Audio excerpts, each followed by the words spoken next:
사랑을 축복합니다. 5월 10일 화요일 말씀을 여는 하루 함께 하도록 하겠습니다. 월요일 큐티 묵상은 좀 제가 봐도 많이 여러분한테 죄송하다는 그런 생각들이 되었습니다. 그날 저녁 그러니까 주일날 말씀 준비 때문에 많이 좀 지쳐 있었고 좀 힘들었는 상황이라서 그러다 보니까 이제 제가 비몽사몽간에 그렇게 큐티를 나눴던 것 같습니다. 용서해 주시고 앞으로 더 잘할 수 있도록 격려 부탁드리겠습니다.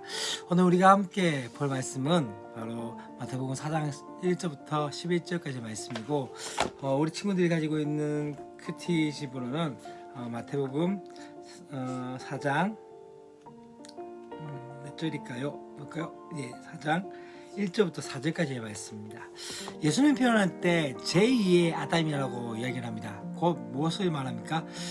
첫 번째 아담이 사탄의 유혹으로 인해서 되니까 죄가 세상에 들어왔기 때문에 이제 예수님께서 제2의 아담이 되셔서 죄의 유혹으로부터 승리해서 죄 없으신 분으로서 이제 십자가의 사역들을 감당해야 했기 때문이죠.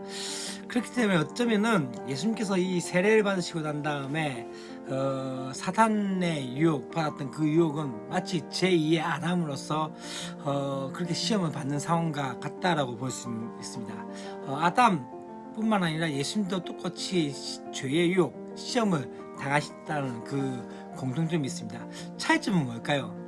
아담은 가장 완벽한 환경, 다시 말하면 하나님께서 완벽하게 창조하셔서 보기에 좋았다라고 말씀하셨던 그 에덴 동산에서 하나님의 모든 것들을 누리고 있는 그런 상황 가운데서 죄를 범했던 것이고, 예수님께서 어떠하십니까? 40일을 금식하신 후에 광야에 가셔서 시험을 받으셨다는 차이점이 있죠.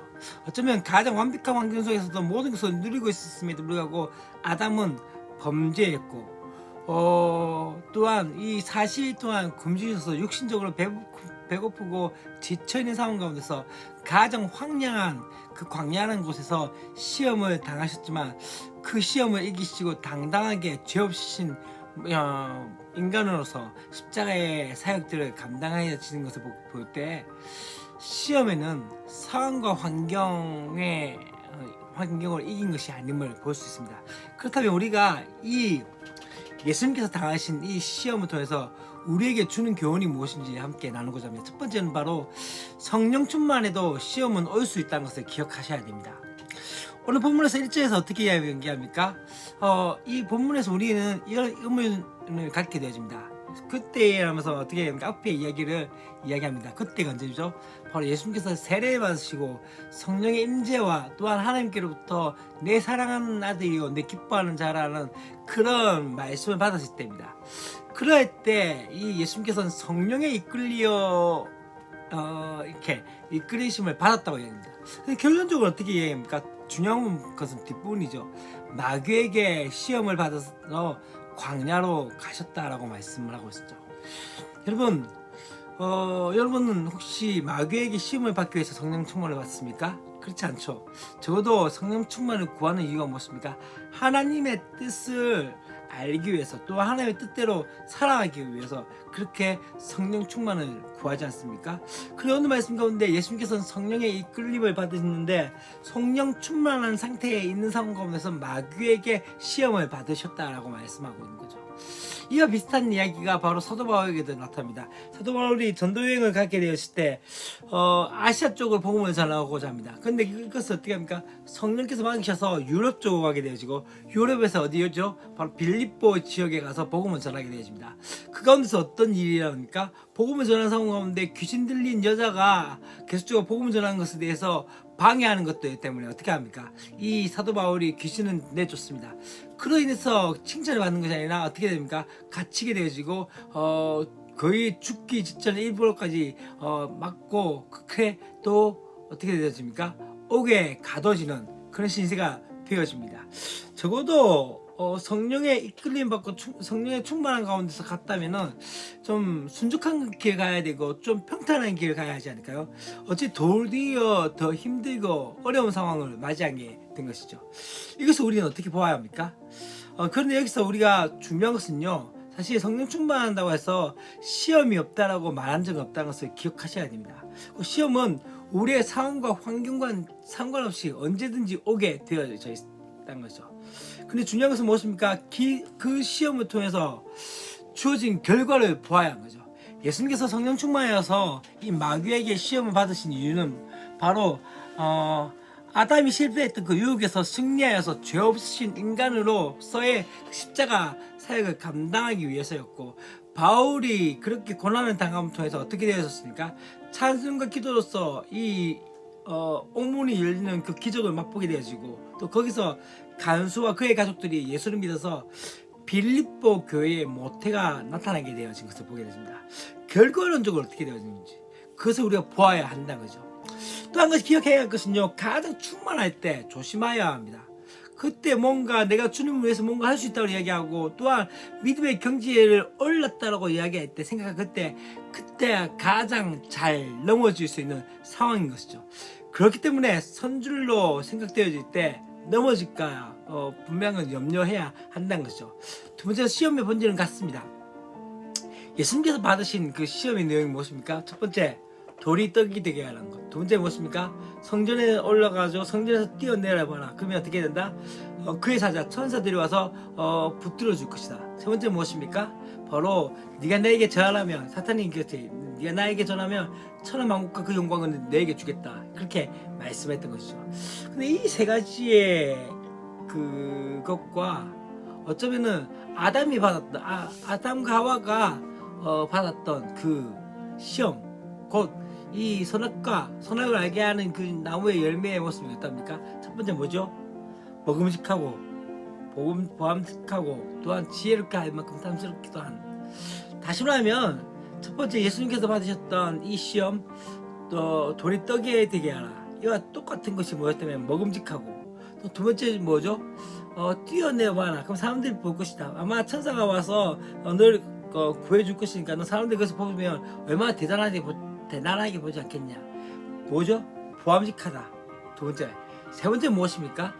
세 번째는 네가 전하면 어떻게 될 것이다. 천하만국의 만국과 그 영광을 내게 주겠다.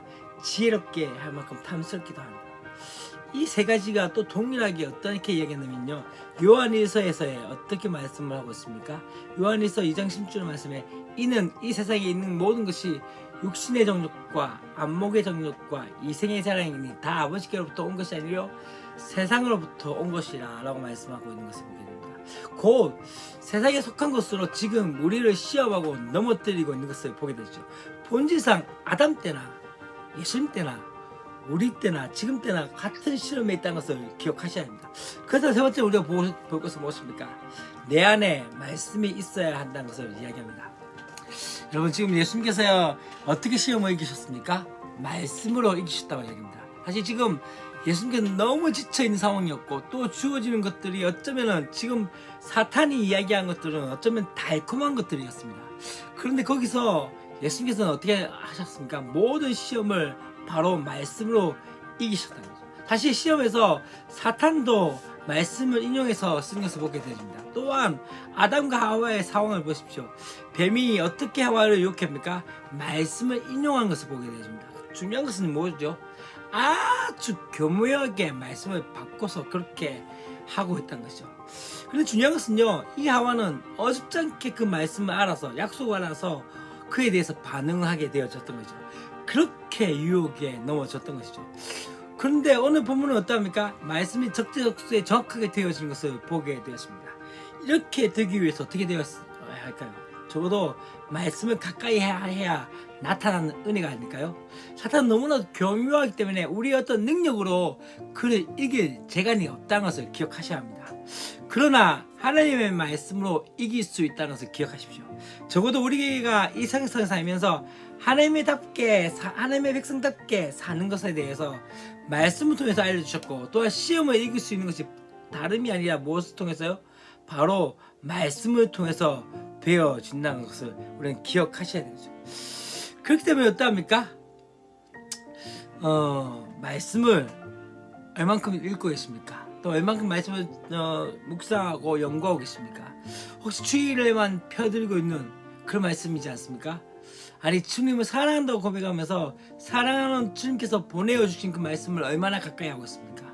어떤 분이 그렇게 이야기한 것을 들었습니다. 말씀은 점치는 것이 아니라 모여드는 것이다. 다시 말하면 마치 오늘의 온수처럼 그냥 오늘 주어진 말씀이 무엇이니까 이걸 보는 것이 아니라 어떠하죠? 내 삶 가운데 하나님의 말씀이 점점 물들어가는 그 역사들을 만들어가는 것이죠. 그렇기 때문에 중요한 것은 무엇일까요? 말씀을 가까이 하십시오. 묵상이라는 말은요 되새김질입니다. 곧 어떤 것을 이야기합니까? 하나님의 말씀 묵상한다는 것의 가장 큰 중요한 의미는 무엇입니까?